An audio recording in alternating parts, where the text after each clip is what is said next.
The sheriff's deputy slapped the bright red stop work court order notice on the spa's glass doors just as the grand opening banner was halfway raised.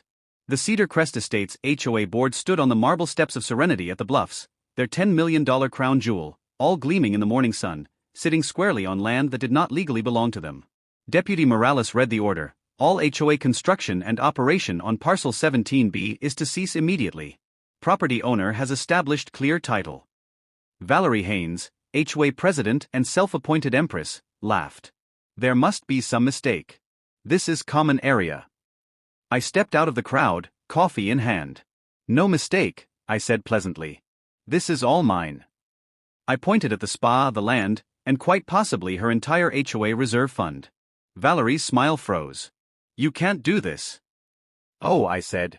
I already did.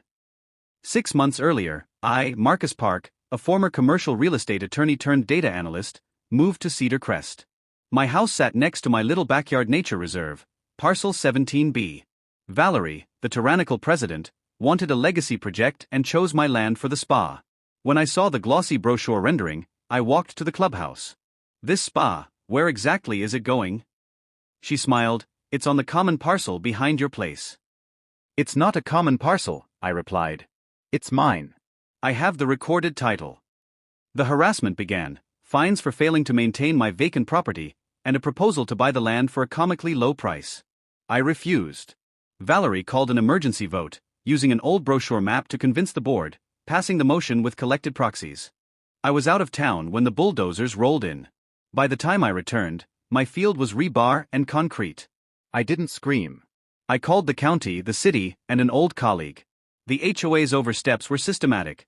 The permit listed the HOA as owner of Parcel 17B, false. Valerie had signed an affidavit stating the HOA had full rights, false. The HOA had taken out a $7.5 million loan using falsified documents. Valerie insisted, we're too far in to stop now. No one sues to tear down a $10 million spa. I smiled. She'd just written my closing argument. 3 months later, the spa stood fully built and the HOA was broke. What they didn't know was that I had been busy. I filed a quiet title action, proving my ownership. Then I did the most devastating thing. I bought the loan.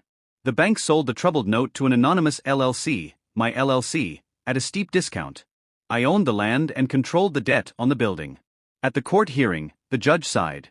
You were informed in writing the HOA didn't own this parcel. You proceeded anyway and built on someone else's land.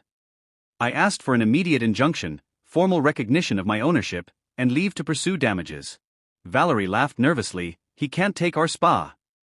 The judge gave her a hard look. Ma'am, if he owns the land and controls your loan, which brings us back to opening day. I stepped onto the spa steps. As of yesterday's hearing, the court confirmed I'm the sole owner of Parcel 17B. Additionally, my company holds the note on this building. The HOA is in default.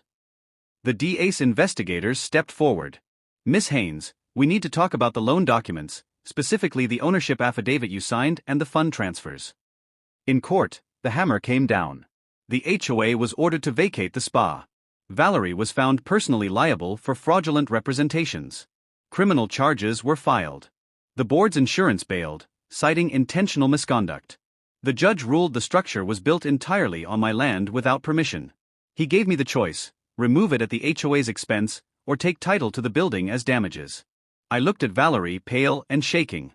I'll take the building, I said, and I'll be renaming it. A new sign went up, an Oran Wellness Club, private facility by invitation only. The criminal sentencing hearing was brief. The judge sentenced Valerie to 18 months in federal prison for filing false instruments, plus $275,000 in restitution and fines. When the judge read the sentence, Valerie's face went completely white. She gripped the defense table so hard her knuckles turned bone white. She opened her mouth to speak, but no sound came out. Her attorney had to steady her as she swayed slightly, unable to process that her legacy project had just cost her freedom.